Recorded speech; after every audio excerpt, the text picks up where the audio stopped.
Well, it's an honor to always talk about one of the two most important women in my afterlife, Virginia Woolf. The other, of course, being Emily Dickinson. But yesterday, Emily was Virginia's 139th birthday. So I thought I would just begin by reading a passage from perhaps her greatest novel, To the Lighthouse. I think it's a flawless book. I don't think there's a wrong sentence or word in it, which is impossible to say really about most books, any book really. But having read To the Lighthouse probably 15 times and having listened to it all the way through another 20 times, I still can't find one word or one sentence where I say to myself, that's not right. Why did you do that? Anyway, if it's all right, I'm going to read a brief passage. It's very early in the book. And the situation, I'll give you the situation because I'm jumping into the middle of a situation in the book. Mrs. Ramsay, this dynamic mother who really dominates the novel, even when she leaves the novel very early on, has gone for a walk into the town, and she's decided to take with her a man named Charles Tansley, whom her children make fun of and call the little atheist. He's one of these characters who doesn't fit wherever he is. So she decides to take him for a walk into town for half an hour. And this is the latter part of their walk. They're on their way. This is Tansley. She's writing about Tansley now. He felt many things, something in particular that excited him and disturbed him for reasons which he could not give. He would like her to see him gowned and hooded, walking in a procession, a fellowship, a professorship. He felt capable of anything and saw himself, but what was she looking at? At a man pasting a bill. The vast flapping sheet flattened itself out, and each shove of the brush revealed fresh legs, hoops, horses, glistening reds and blues, beautifully smooth, until half the wall was covered with the advertisement of a circus. 100 horsemen, 20 performing seals, lions, tigers, craning forwards, for she was short-sighted. She read it out. "We'll visit this town," she read. It was terribly dangerous work for a one-armed man, she exclaimed. To stand on top of the ladder like that, his left arm had been cut off in a reaping machine 2 years before. "Let us all go," she cried, moving on as if all those riders and horses had filled her with childlike exultation and made her forget her pity. "Let's go," he said, repeating her words, clicking them out, however, with a self-consciousness that made her wince. "Let us go to the circus." No, he could not say it right. He could not feel it right. But why not, she wondered. What was wrong with him then? She liked him warmly at the moment. Had they not been taken, she asked, to circuses when they were children? Never, he answered, as if she asked the very thing he wanted, had been longing all these days to say how they did not go to circuses. It was a large family, 9 brothers and sisters, and his father was a working man. "My father is a chemist, Mrs. Ramsay. He keeps a shop. He himself had paid his own way since he was 13. Often he went without a greatcoat in winter. He could never return hospitality. Those were his parched, stiff words at college. He had to make things last twice the time other people did. He smoked the cheapest tobacco, shag, the same the old men did in the Keys. He worked hard, 7 hours a day. His subject was now,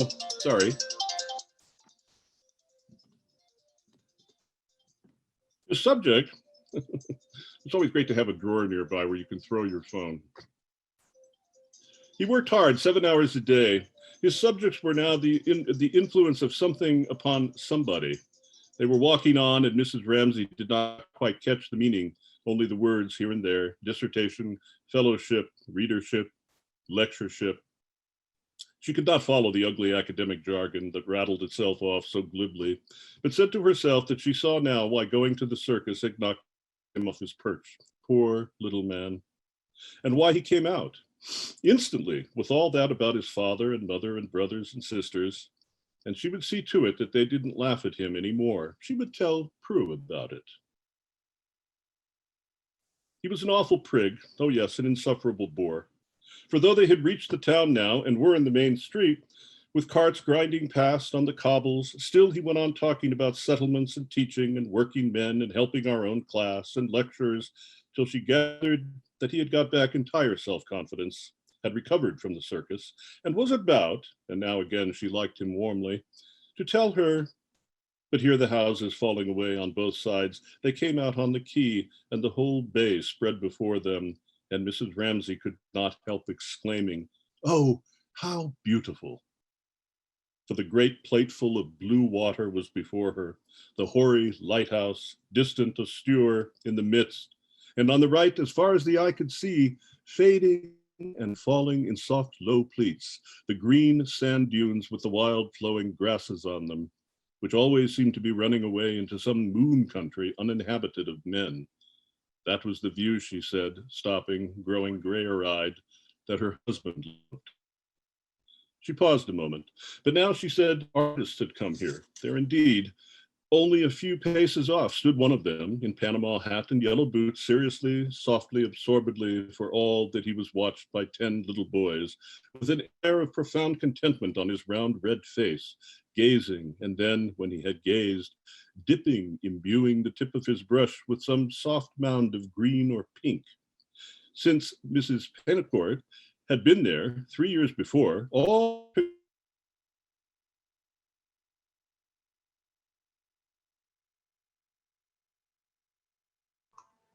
Robert, you're frozen. I don't know if you know that.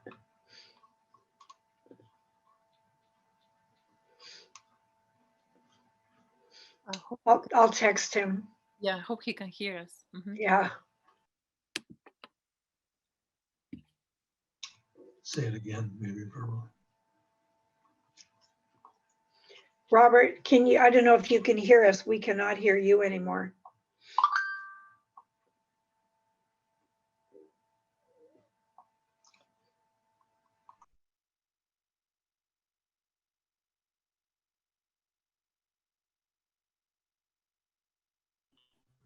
I hate when that happens.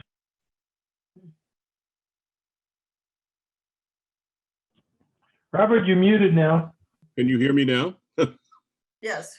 I'm very sorry. My screen went blank. I don't know if my internet went out for a second or what I was saying, though, after that passage. I was pointing out that Virginia Woolf does not write narrative. She writes impressions. And she is always after that essence, the unspoken thing that happens between people. So you have the incredibly awkward young man who is a guest of her family at the beach house. And she decides to take him for a walk because nobody can really stand him. And he has worn out his welcome already with virtually everybody. And so she takes pity on him, and she refers to it in a moment in that part that I read, where she felt her pity. She didn't feel it for a moment. She actually rather liked him. So, but as they continue to move through the town, she sees these other impressions that both affect him and affect her, and immediately change or constantly change the dynamic that occurs between them. That is the kind of live wire she was. And that's a very hard thing to do in writing. That's why so few people have done it. That's why she's a pioneer and a trailblazer in that way. She can actually write a novel without narrative. Very little happens in To the Lighthouse. The family is already at the summer home. There is a big dinner party, which is one of the great set pieces in British literature. She dies. And then 10 years goes by. In the next section, there's 10 years have gone by. And the next section, we learned that some of the children have been killed or died. They come back after 10 years absence to what's left of them to the house. And there's an excursion to the lighthouse, which is a kind of rite of passage for the two young children who accompany the older father to the lighthouse. And there is a painter who has bridged the gap through all three sections of the novel. And we end with her and her vision on the beach, painting. Now, to describe that to anyone, you would say, well, that's kind of boring. I mean, what is that? You know, it's like describing Little Women. Well, you know, there's a bunch of sisters, right? And a mother, but one of the sisters dies. That doesn't sound very interesting, but it's what you do with the material. And Virginia Woolf described her process early on when she was still Virginia Stephen, and I'll touch on her biography in a moment, as a process where she saw caves behind all of her characters, and she saw her characters deep in caves, and her business was to find the connecting tunnels in those caves between one person and another. And that's where the dynamism of her writing occurs. So who was this woman? She was born in 1882 to two extraordinary people. Her mother, Julia, was related to a long line of mostly French beauties, and in fact was the sister of the most famous photographer of the pre-Raphaelite and late Victorian era, where photographs are now worth a lot of money. One of her favorite subjects to shoot was her sister, Julia, who was proclaimed, of course, always one of the great beauties of her time. She was the mother already of three young children. She had been married to a man named Duckworth, who, while reaching one day in an orchard to pick her some fruit, suffered an aneurysm that killed him on the spot. He fell off the ladder, he was dead, and she was suddenly widowed with three small children. The father, Leslie, eventually Sir Leslie Stephen, was a famous man of letters in England. He was the editor for many years of the Dictionary of Literary Biography. He edited the Cornhill Review for many years, which is a very important magazine. He was also a mountaineer. He was one of the most famous mountaineers in England, and climbed many of the peaks around the world that we think of as, well, that's what mountaineers really do, the serious ones. He did that. So he instilled in his children a great joy of walking and hiking and tramping, which I'll get back to. He had also been married. He was married to the daughter of William Makepeace Thackeray. So, this is kind of literary royalty we're talking about. And his wife, though, she died also quite young. They had one child, a daughter. And so you have Leslie on the one side with a daughter already, and Julia on the other side with three children, two sons and a daughter. And these two console each other for several years. And then finally they decide to get married, rather late. But then even more remarkably, they decide to have four children in sort of rapid succession. They have the painter, the woman who will the girl who will grow up to be the famous painter, Vanessa Bell. Vanessa Stephen is born first in 1878. Toby, a son, is born in 1880. Virginia is born in 1882. Adeline Virginia Stephen. And her younger brother, Adrian, is born a couple of years later. So all of a sudden now in Hyde Park Gate in London, you have a family living in one building, 8 children, 2 aging parents, and 7 women servants, for a grand total of a household of 17 people. This was considered normal in those days. The Stephens were not well off, but they were upper middle class, what we would consider upper middle class. And before all of the amenities, good toilets, running water, people lived with women who did a lot of that work, took care of those things. So that was where she simmered up. She was a child who spoke late. She was very precocious, but when she did speak, when she started speaking, she never stopped. She quickly became the family storyteller. When the children would go up to the nursery every night, she would entertain them with this long-running narrative about in a totally imaginary life starring the next door neighbors. A huge, I mean, this went on for years. So this could have been an epic. This is one of the great lost epics of childhood literature because we don't have any of that written down. But she lived in that house for 22 years. And they would summer every year in Cornwall. And those summers, of course, were very extended. They were like 3.5 months. They would leave London and go stay in the summer house called Talland House in Cornwall. And those were really her happiest memories of childhood. She got to romp everywhere. She loved going to the beach. She loved collecting butterflies and moths with her brothers and sisters. And the entire family was intact.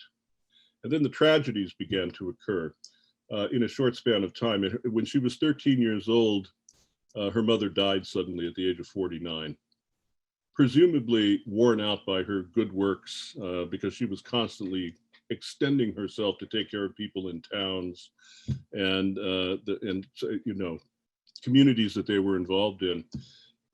She just wore herself out. You can actually see it in the late photographs. You see the photographs of a beautiful woman, but an exhausted woman.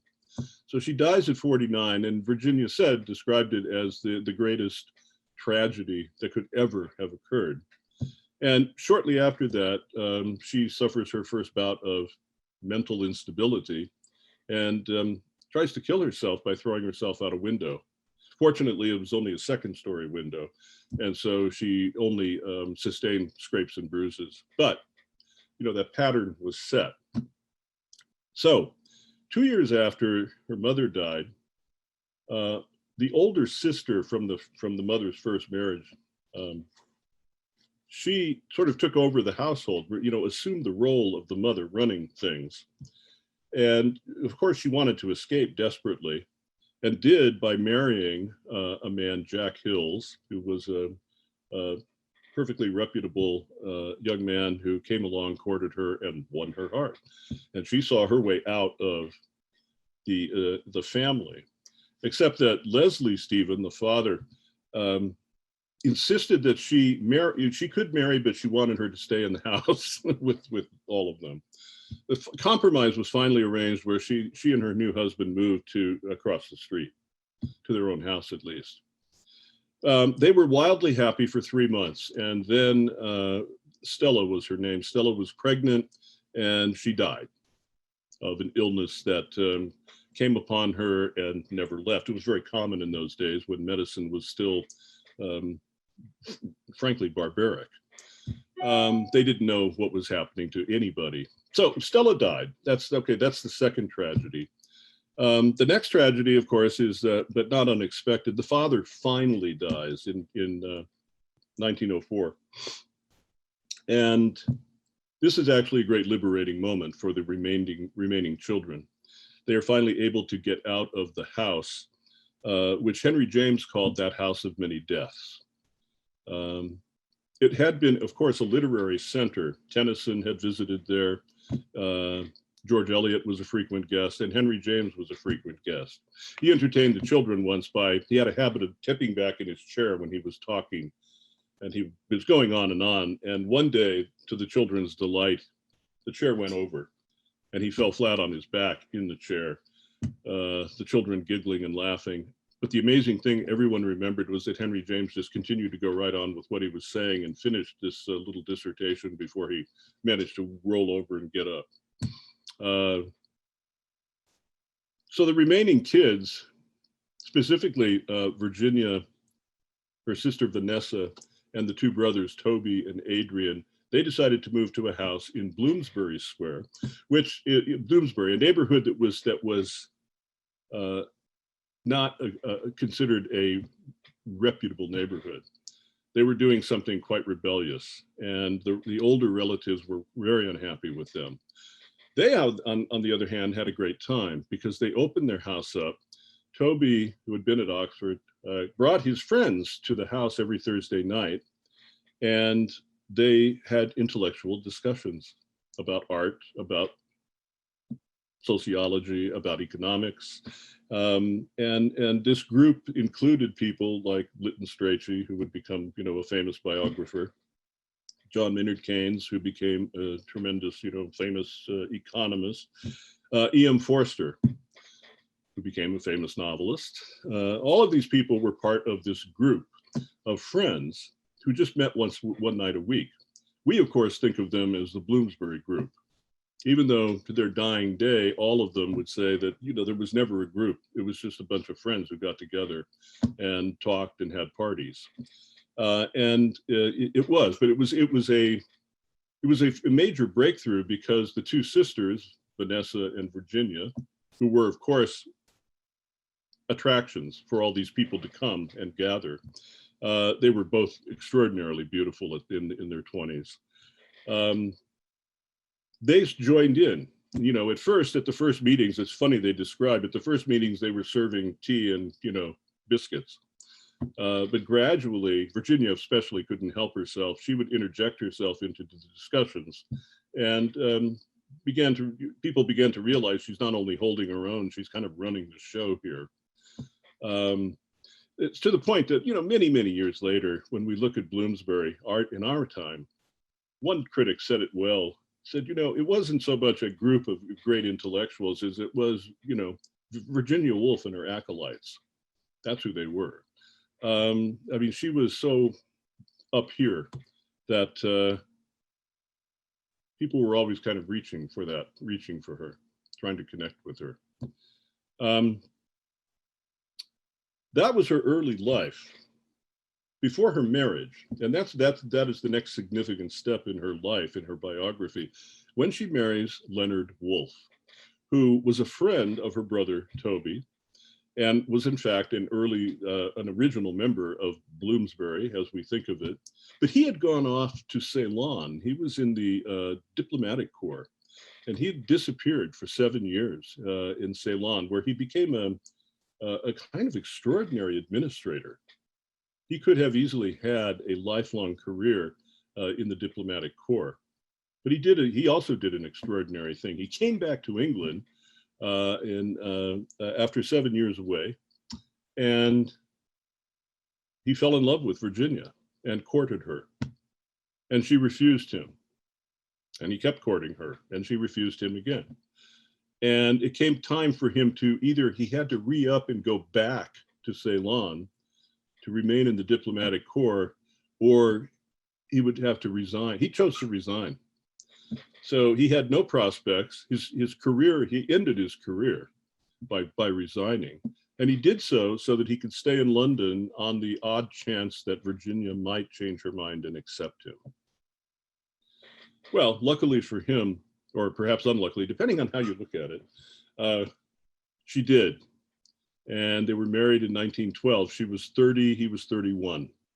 So, she was already considered by many as a kind of old maid, and he was rather elderly to be marrying for the first time. But there they were married.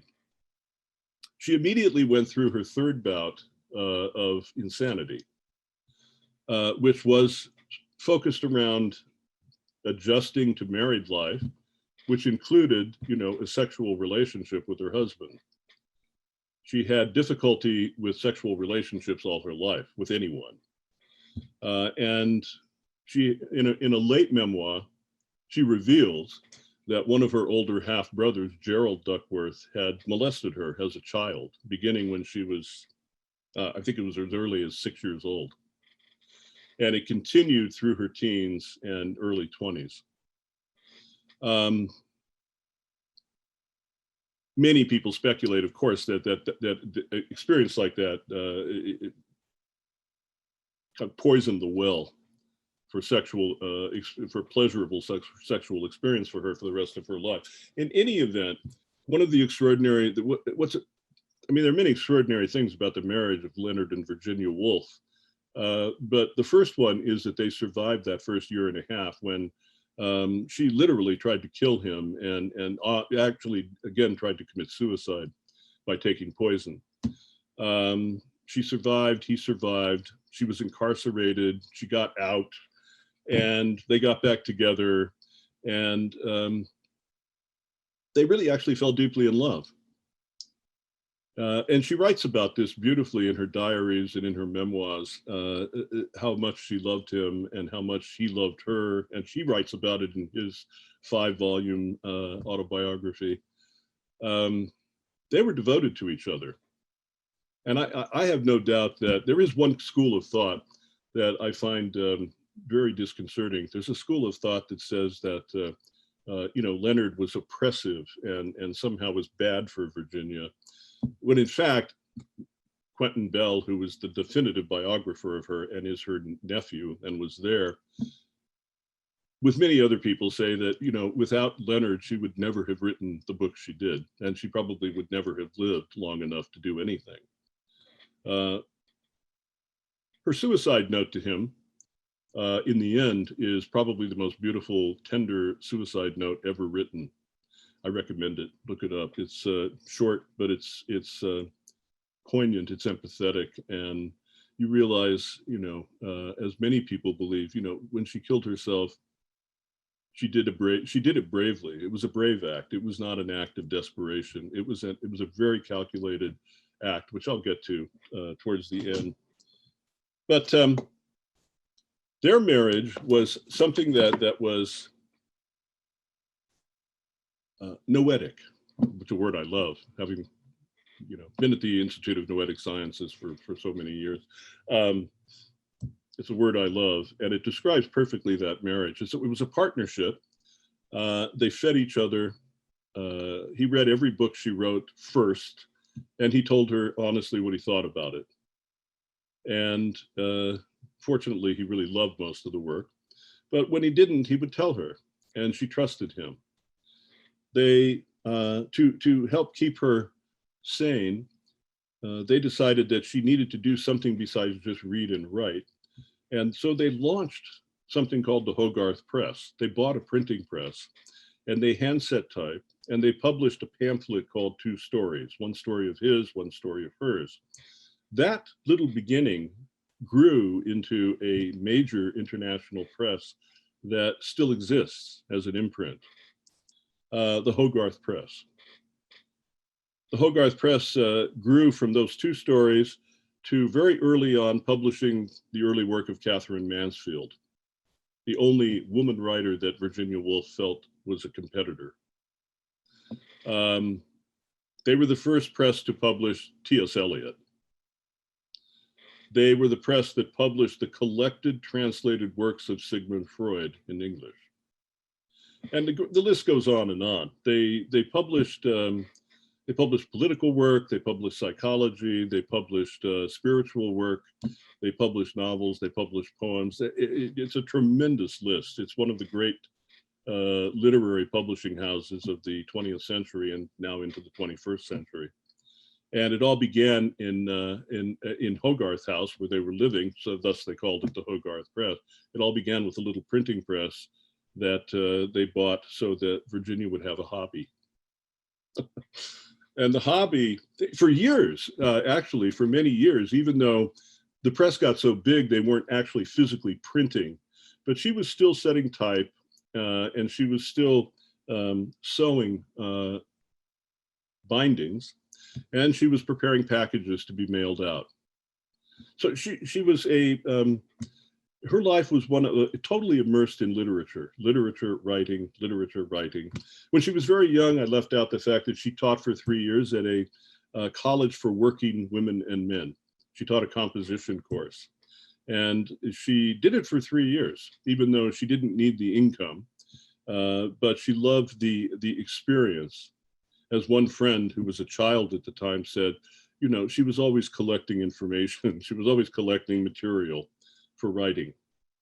I mentioned a child saying that as a grown man.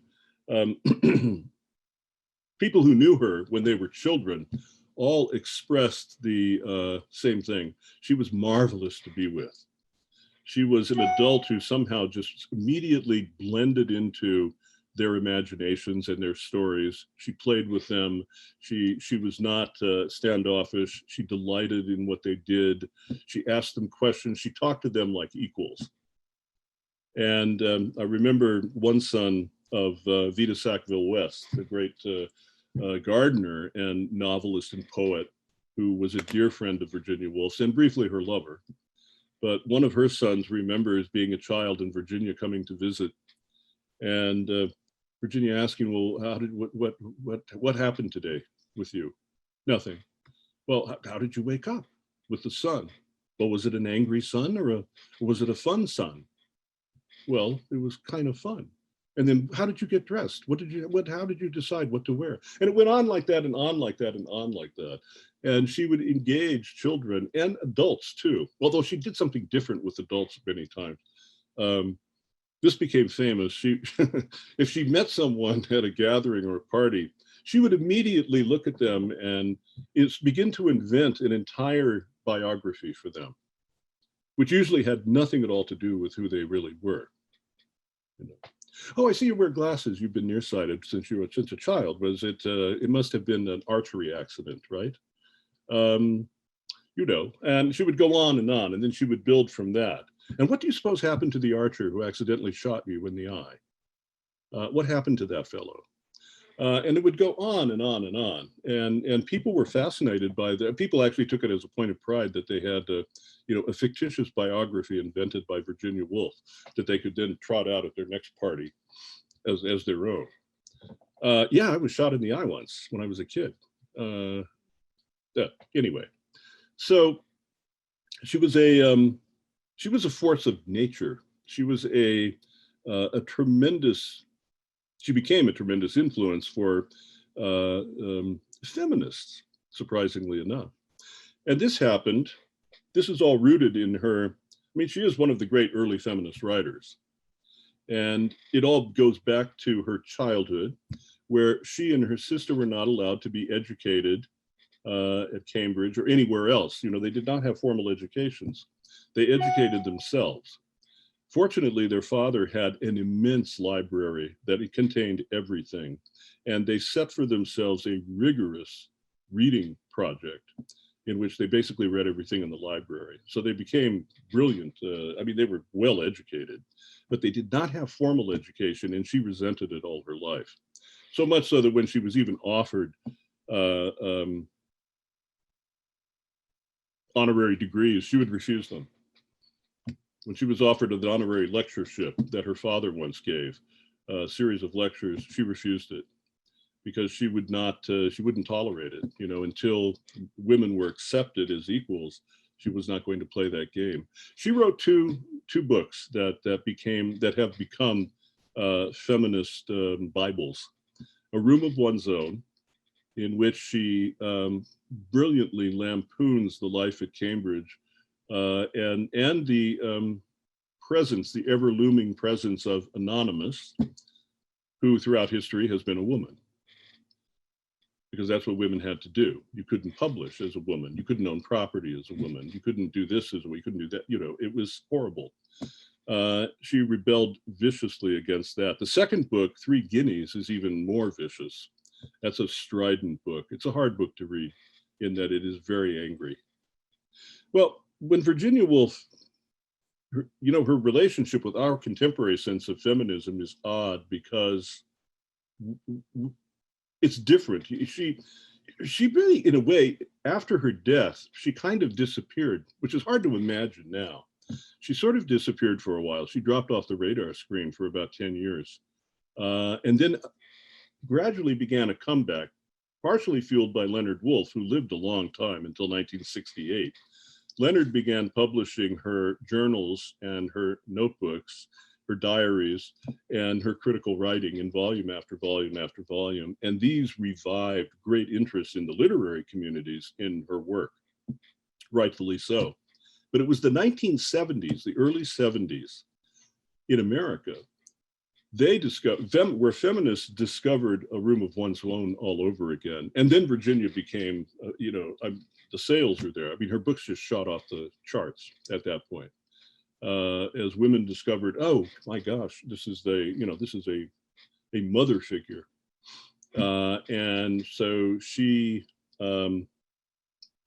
enjoys this renaissance of fame and celebrity that just continues to grow, and it's been growing ever since then. I mean, there's been no flagging in it.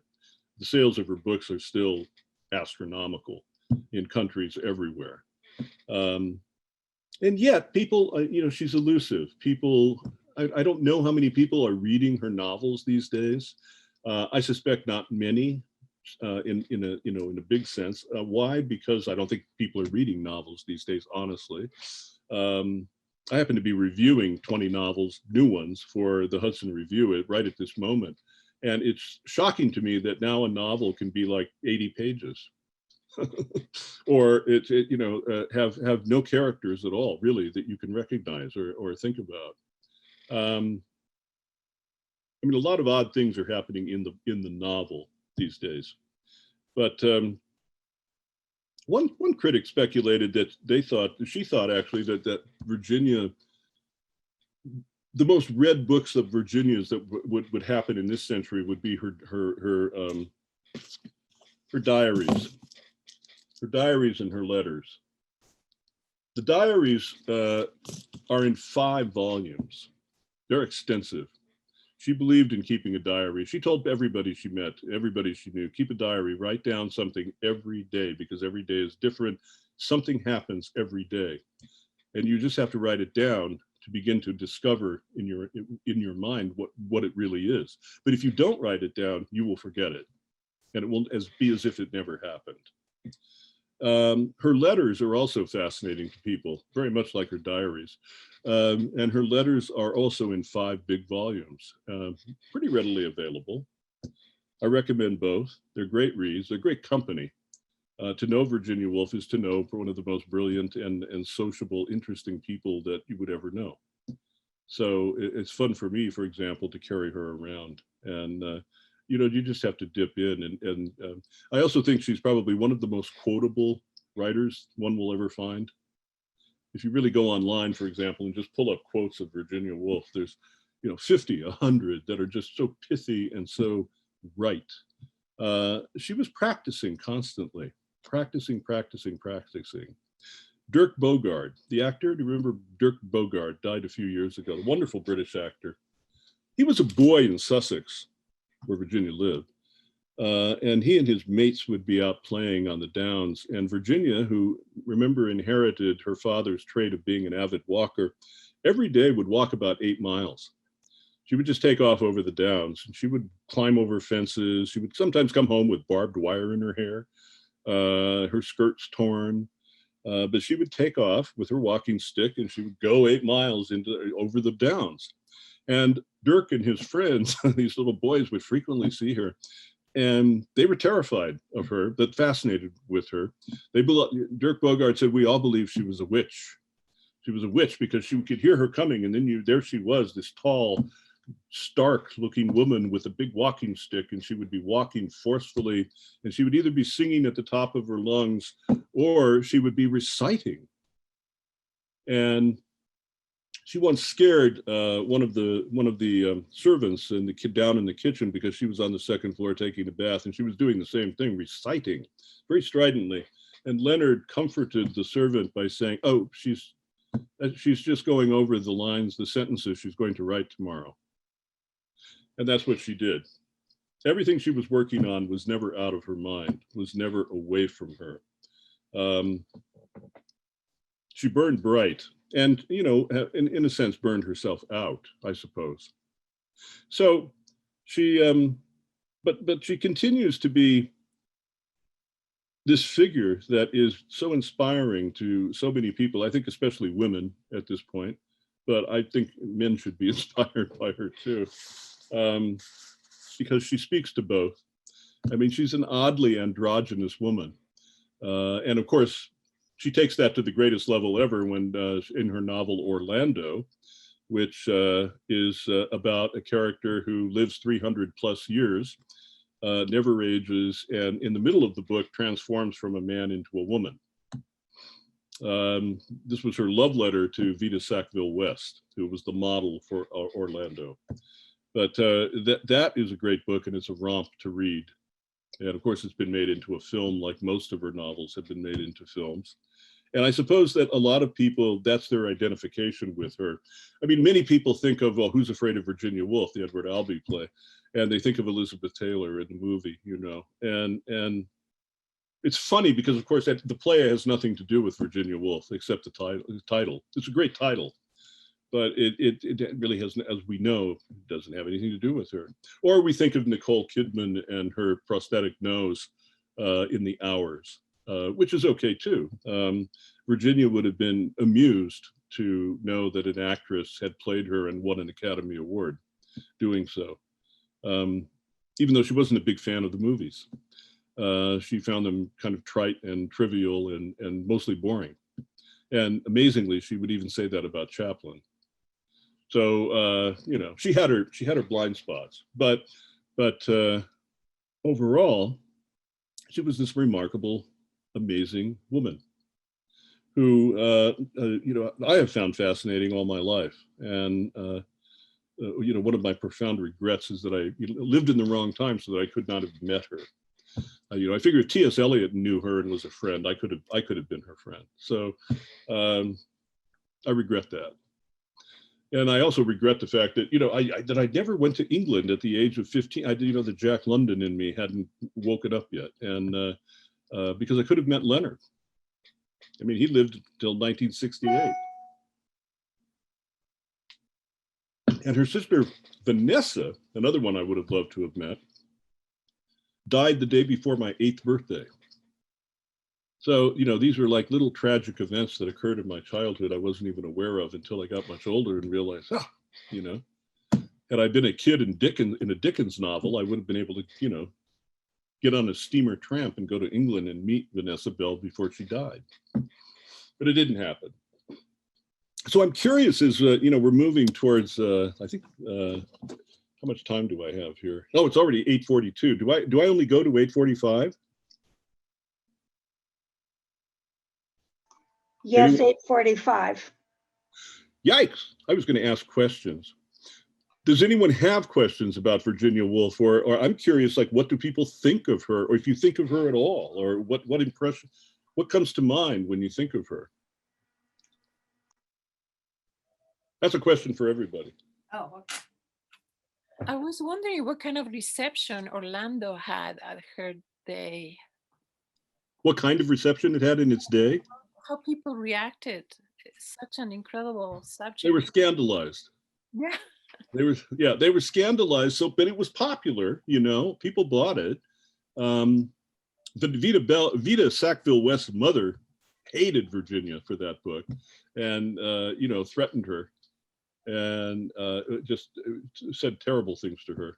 But it was a popular enough book, you know, I mean, it did really well. By that time, she was incredibly famous, world famous. To the Lighthouse did it. After To the Lighthouse, she never had to worry about money again, and she never had to worry about fame because she was, you know, inundated with fame and requests. She was inundated with requests to come to the United States and lecture and tour, and she just didn't want to. She never did. Thank you. Yeah. Anyone else? Ron? You gotta unmute yourself. Uh-oh. Yeah. Well, maybe I could interject a question. I really thank the speaker for amplifying what little I knew of Virginia Woolf. And I just think of her as this brilliant but angry woman. And I really think in 45 minutes, he summarized and really whetted my appetite to learn more about who Virginia Woolf was. So Thank you. Thank you. I mean, I think one thing I would say real quick about that, you know, I don't find her an angry woman. She was angry at times, but that was not her dominant mood. I was fascinated by your talk. Thank you. After your last one, you mentioned Emily Dickinson, and now I'm kind of obsessed with her. And then I started reading about Virginia Woolf, and I think they are women of our time. And, you know, I actually have friends that I would put in that category, you know, literary genius women who have so much to say and not much of an audience to hear it. So I really appreciate your talk. Thank you. I appreciate Yeah, I was going to ask Robert, what do you think the particular perspective of Virginia Woolf speaks to us today? What do you think that she brings to our lives today? Well, I think, you know, we have to first say the feminist perspective. She's a champion of women, all women, young women, girls, women. Women can look to her as just a shining light, and they can find a lot of the writing is very, it bolsters people. She's strong that way. But I would also say, of course, she's the greatest writer of the 20th century. I would say that. You know, and yeah, I understand there's a lot of competition for that, but I would say if you just want to savor the English language, it's like a lot like Emily Dickinson. I mean, you know, there's Shakespeare and there's Emily Dickinson. There's Shakespeare and there's Virginia Woolf. I believe that. So if I were going to read one thing by hers that's a really stellar example of her writing, what would that be? I'd give you at least three things. To the Lighthouse, the novel To the Lighthouse. I would also suggest A Room of One's Own, which is a short book. And that's the feminist perspective that we treasure. And The Waves, which is, you know, it's her most poetic novel. And it's a brilliant book that is, well, it's one of my favorites. It's a very odd, but you know, it's a series of monologues of 6 characters who go from childhood to death, and but it's so beautifully written. You know, it's a poem in prose. Hey, thank you. Sure, thanks. Yeah.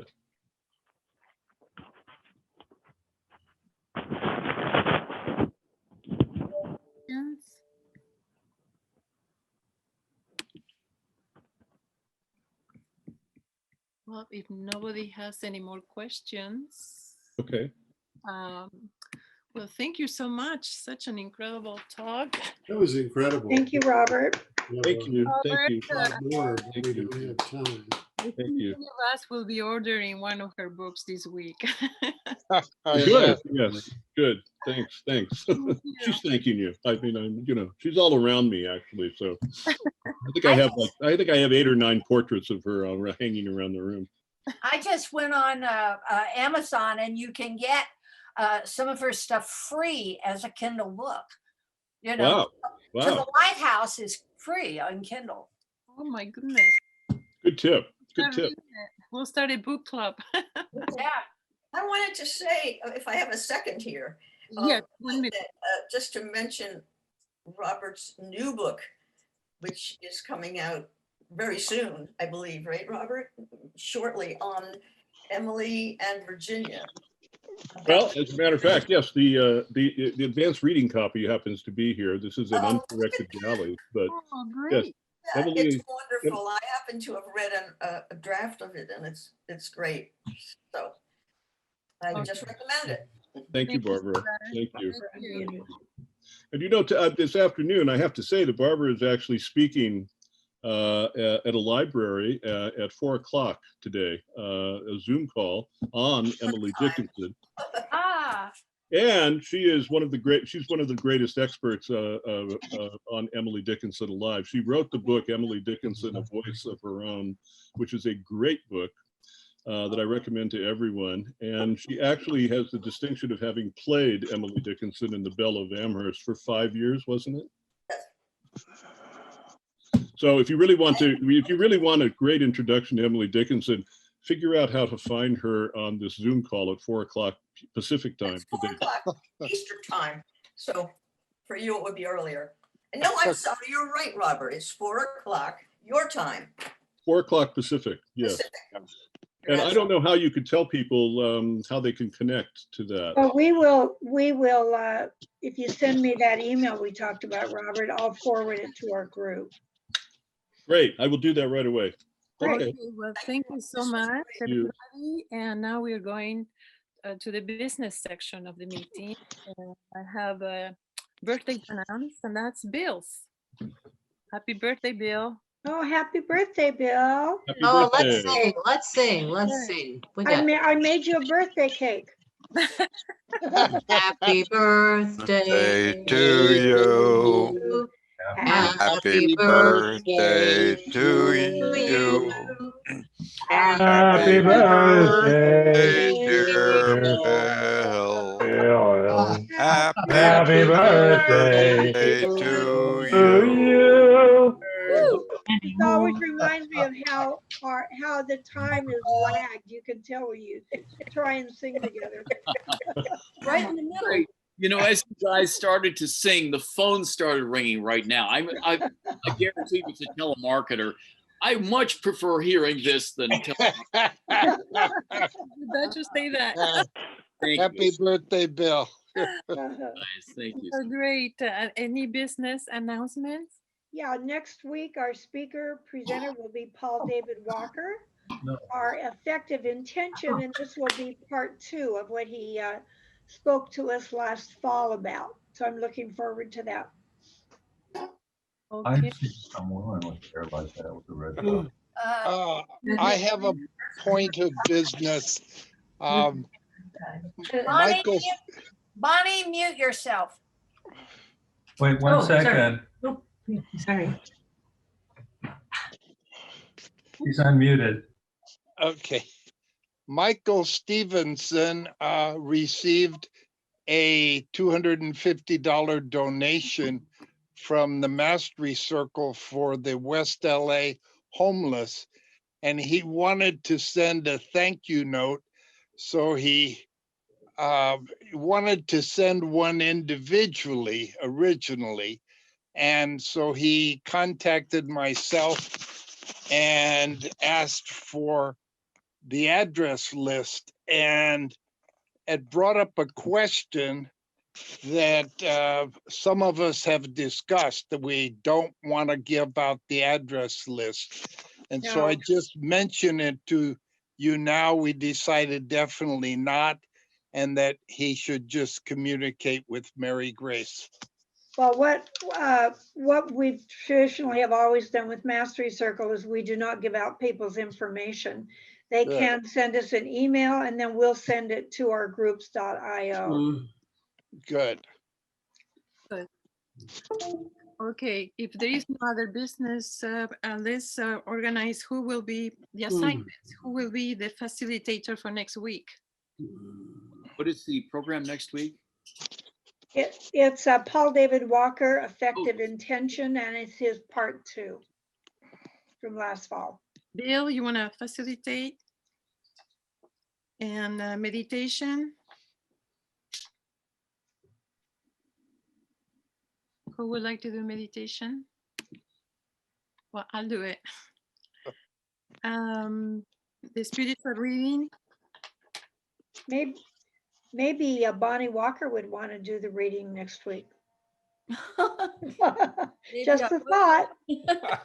I could do it next week. Volunteer, Bonnie? I volunteer. Thank you. And the prayer, the closing prayer. Closing prayer. Let's see. Pamela. And I have one more small piece of business. I noticed we have guests Karen Klein, Barbara Dana, and our mysterious person that just has owner for their name. If you would like to return to Mastery Circle, we'd certainly love to have you. If you email Robert, I'm sure he'd pass along your email information to me, and we can add you to our group. Okay, thank you. And who will take notes next week?